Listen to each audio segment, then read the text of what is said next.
वहीं केंद्र सरकार ने अंतरिम बजट आज पेश किया, जिसको लेकर केंद्रीय मंत्री बीएल वर्मा ने कहा कि निर्मला सीतारमण जी को बधाई देता हूं। इस बजट में जनता पर कोई अतिरिक्त बोझ नहीं डाला गया है और बजट से पर्यटन को बढ़ावा मिलेगा। विपक्ष को अपना चश्मा बदलना होगा।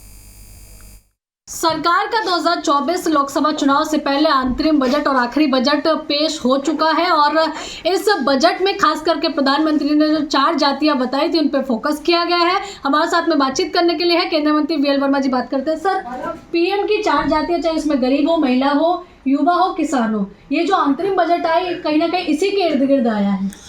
मैं माननीय वित्त मंत्री जी को बधाई देना चाहता हूं। उन्होंने ये अंतरिम बजट जो चुनावी बजट होता है बहुत ही मर्यादित बजट पेश किया है और जिस तरह से माननीय प्रधानमंत्री जी ने 10 वर्षों में गरीबों के लिए, महिलाओं के लिए, किसानों के लिए, युवाओं के लिए जो काम किया है और विकसित भारत का जो लक्ष्य रखा है, मुझे लगता है उसको केंद्रित करके बजट दिया है।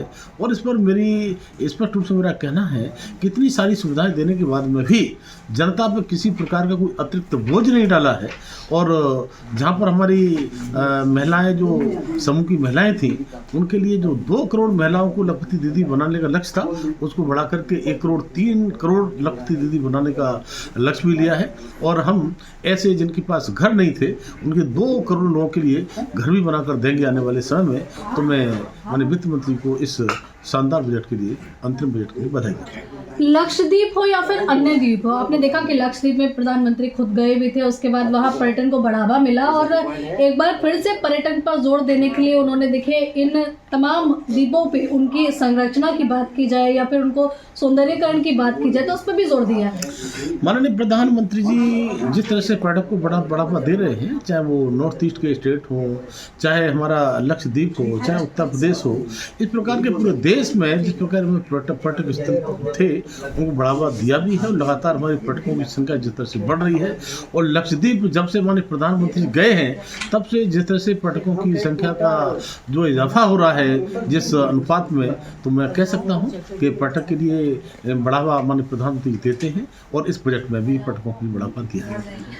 उस निर्मला जी ने भी कहा कि किसानों की आमदनी बढ़ी है, लोगों की आमदनी बढ़ी है, इस तरह का जिक्र किया, लेकिन विपक्ष लगातार ये आरोप लगाता रहा है कि रोजगार मिल कहाँ रहा है। अब विपक्ष को दरअसल चश्मा लगाने का पता नहीं कौन से चश्मा से देखते हैं, उनको सही चश्मा लगाना चाहिए तो उन्हें दिखाई पड़ेगा कि हमारा देश जिस रफ्तार के साथ आगे बढ़ रहा है। और रोजगार की दृष्टि से मैं देखूं, चूँकि मैं कोऑपरेटिव मंत्रालय में हूं और हमने स्वरोजगार भी देने का जो काम किया है, तो लेकिन विपक्ष जिस चश्मे से देखता है वो चश्मा हमको उतारना चाहिए। एक आखिरी सवाल, ईडी को लेकर भी लगातार सवाल खड़े किए जा रहे हैं क्योंकि सभी से पूछताछ हो रही है। अब वो ईडी के दायरे में आते हैं तो उन पर सवाल पूछे जाएंगे और ईडी से अगर सही है तो भागते क्यों है। तो लेकिन सीबीआई हो, ईडी हो तो अपना काम करेगी, जांच एजेंसी काम करती है। चलिए, धन्यवाद। तो देखिए, आप केंद्रीय मंत्री बीएल वर्मा को सुने थे, क्योंकि बजट के बाद काफ़ी ज़्यादा खुश नजर आ रहे हैं क्योंकि पीएम ने उन 4 जातियों को यहाँ टारगेट किया है जिनका जिक्र अक्सर पीएम अपने भाषण, अभिभाषण में करते नजर आते हैं।